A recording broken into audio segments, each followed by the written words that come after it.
Welcome back, mate. An important win, really, midweek game. You get that 1-0 victory over your West London rivals. Give me your thoughts, bro. Yeah, man. It's, like the win's the main thing out of the way. And it's good to see that we can get, I think we've won 3 on the bounce now in the Premier League, which is obviously quite good considering we're 10th, which is not the standard, right? And I'm just happy that we got the win. Some performances were a bit iffy, some were okay. And the main thing is obviously pushing up the table and getting a bit of consistency, where be it if the performances aren't 10 out of 10, but you're getting 6 out of 10s, but you win the games. For where we are right now, that's slightly more important than if we were playing well and we only had 1 win in 3. So it needs to change, but at the same time, I'm just happy with the points. I mean, yeah, if you want to touch on individual players, we could definitely do that as well. Yeah. We'll definitely get into that. At Winter Surface here with us as well. A good response to the midweek defeat to Middlesbrough. How impressed were you with the team today? Because we've got a lot of people in the comments, Andrew, that are saying Poch out still. What's your thoughts on that? Well, I just had to take my inhaler because we're up to 8th, so we haven't been there for a while. So I'm just got to get my breath back. No, listen, the result is the most important thing. Aspects of it I liked today, aspects I didn't like today, the performance-wise. We're taking too many touches in the box, or one more pass. We haven't got that killer instinct. That's why we were like stressing at the end and clearing the ball like we were playing Sunday League football that you see down on the park sometimes. His substitutions again. I thought Chilwell coming out left wing killed the attack, killed the momentum of the attack, taking Cole Palmer off. I know it was in the 91st minute, but I thought some of his substitutions were a bit weird. Like I say, there was some good individual performance, some not good individual performance. I thought Sterling was not very good against there. I know he won the penalty and everything, but I didn't think he really did anything. Broha again, just not cut out for this level, I don't think. But yeah, this is the most important. This is first part of a trilogy. He has to win, and he did. He's got to win the Middlesbrough game. He's got to win the Villa game to keep the season alive. But yeah, there's still aspects of that. I can understand why people are Poch out. I am, but I'm just not going to force it anymore because I don't think he'll be sacked at all anytime soon. So there's just no point. But I just want to say, Terry, Cole Palmer's the real deal for me. He is. I don't care what rival fans say. No, Palmer's our best player this season. It's not even close. It's not even close. He's our best player this season. Yeah. Some of those touches in the second half were just he's just it. He's just it. And I think for 45 million, Terry, that's looking like a snip. It's looking like a snip. You know what it is as well? Like, the best players, I'm not comparing him to Salah or Saka. Actually, I don't really rate Saka like that, but let's just say Salah.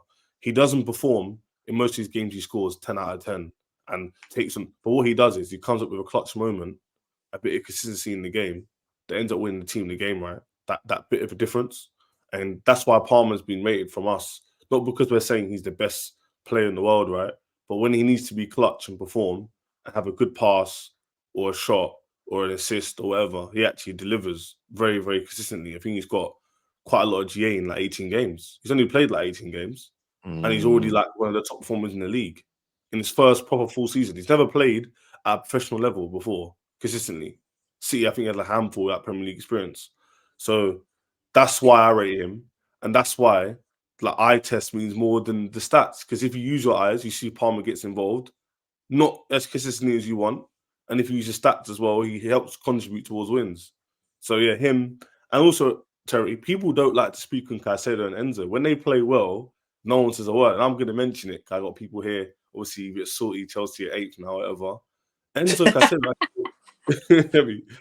Caicedo actually played well today, bro. Like, they actually played well. Like, Enzo, when he plays in a deep position, he gets hold of the ball. He's able to, he has more periphery of, the attack.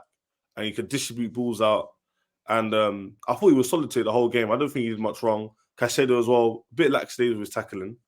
But overall, again, picking the pieces, he got the pre-assist, or the second pre-assist before the Gusto pass to Palmer and then Palmer into Sterling. So those little things I look out for.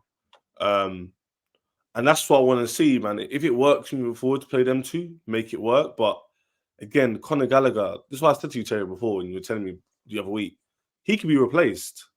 It's our attack today, other than Palmer, didn't really do anything, really. Like what, Broja ran in the channels a little bit, can't really hold the ball. And like, this is what I'm saying to you. I know you have injuries, but like, try and be as consistent as possible with your lineups. Like, players get injured, it's not your fault. But at the same time, it's like, if you just play players in their natural position, that's enough for me. Just keep doing that. I don't know why he keeps persistent chill at left wing today. Anyone in the chat, we're not saying we're back.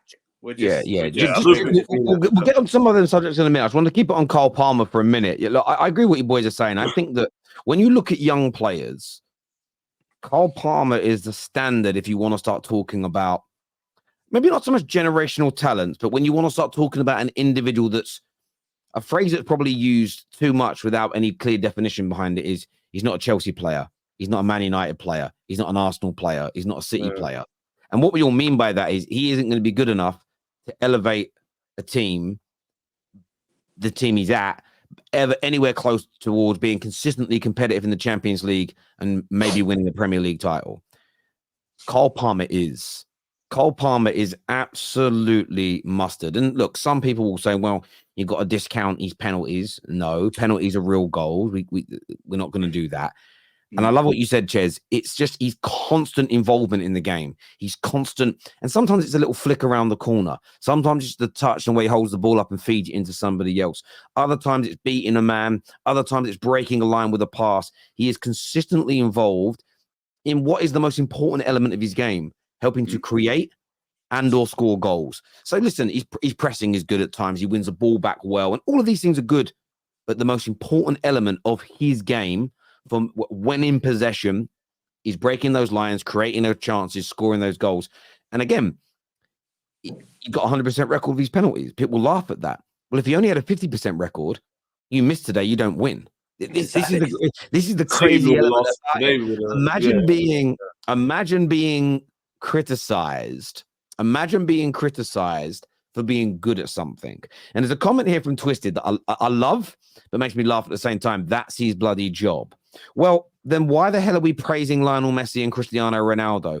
All they did was their job. This is the irony in it. This is the irony. Every attacking midfield player, because that is what a class Cole Palmer has. He plays attacking midfield, left, right, or center. All of them have the same job, and that is to create or score goals. Why do any of them get praise? In fact, why do we praise any team, any winner? Why does anybody ever get any praise for doing their job? It's that for me is an absolute nonsense. It's derived from Roy Keane, who said what he did about I don't clap the postman when he posts a letter as a joke. Now it cannot be taken seriously. It's someone that says don't shout on Messi. You're missing my point. Then you're missing the point I'm making. When are we allowed to praise someone for what they do? When they go above and beyond? But what is above and beyond?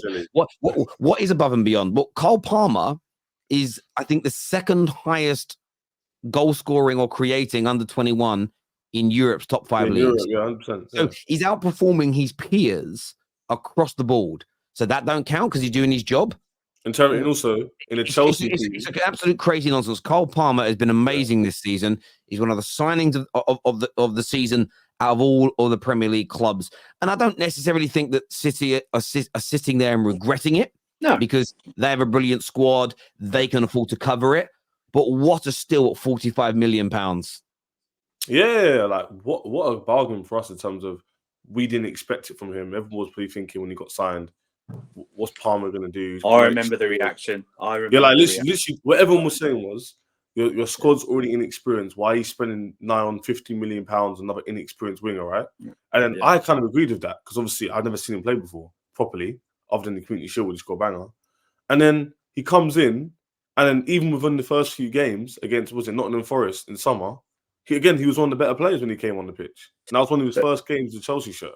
So I think there was I think there's a testament to him that he's come in, even with a rubbish team, he could have done what a lot of the players do, Terry, which is like Madueke at the beginning of the season before he became good was like, oh, you know what? You put my head down. Everyone's playing rubbish, so I'll just join in.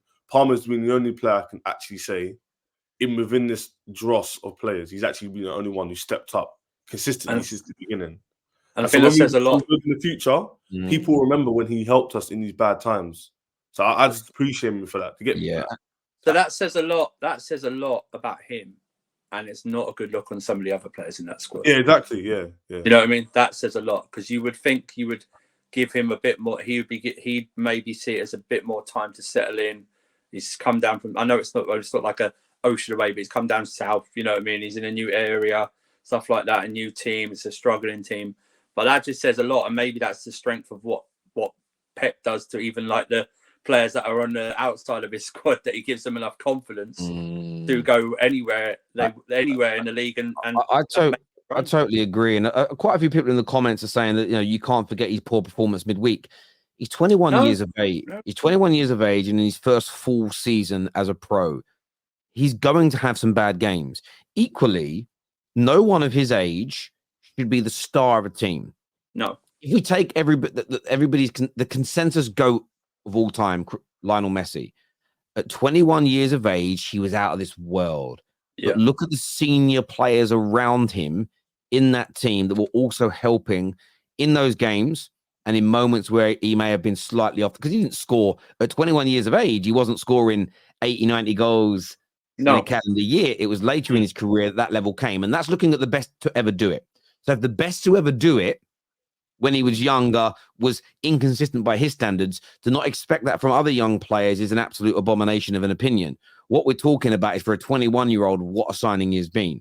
But what Cole Palmer needs is that experience brought to the club, because at his age, he shouldn't be seen as a savior, as a talisman, because what it will lead to is a similar type of burnout we're currently seeing from Bukayo Saka at Arsenal. Yeah, that's a good point. He should never be he can be part of the main core group, but he needs players 24, 25, 26 with more age on their side, more experience to help him, and that needs to be addressed in your transfer windows.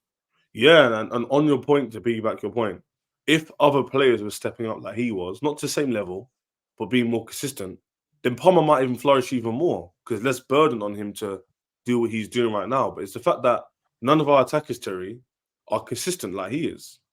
So we all we need, if we wouldn't be 8th right now, for example, in my opinion, if Nkunku was fit, if we had players who were actually consistent and said, you know what, I might be the best player right now, but I'm going to perform and try my hardest. I don't think a lot of them are doing that. So that's why Palmer stands out, because he's one of the only players who's actually like, you know what, I'm going to stand out. Even if people aren't doing their thing, like in the classroom where people are messing around, you know you need to do the right thing and like learn and like still do your work, because in the long run, you're going to benefit. And everyone else is messing around. It's going to get left behind, right? So that's why I think we probably need like another experienced attacker to come in, maybe to replace Sterling. I think he should leave. I hear you on that. Ziad's here with us. Everyone, if he leaves. I get you, bro. Ziad's here with us now. Before we move on to another talking point, what's your takes, bro, on the Palmer performance today and what he's brought to Chelsea so far in his short career at Stamford Bridge? Listen, I knew Cole Palmer. Yes, Tel, I hope you're all right. I'm well, bro. I know Cole Palmer. I knew Cole Palmer was a great player. I knew he was a good player. Well, I watched him a few times at sea, a few times in under 21s in England. But I'm surprised how he's doing at Chelsea. Very surprised. I knew he was going to be good for us, but this is like surprising me by a complete different degree. You know, even today, some of his little flicks and touches, his confidence on the ball. He's willing. He wants to collect the ball. He wants to be on the ball. He's confident. He's not scared to shoot, to make a pass. I mean, look, at the end of the day, he's passing everyone's expectations. He's getting the goals as well, which is I like. You can have some good performances, but at the same time, when you play for Chelsea, you need GNA to back you, which he's got. Right? Which he's got the GNA you certainly need it. Certainly need it as an attacker, no doubt.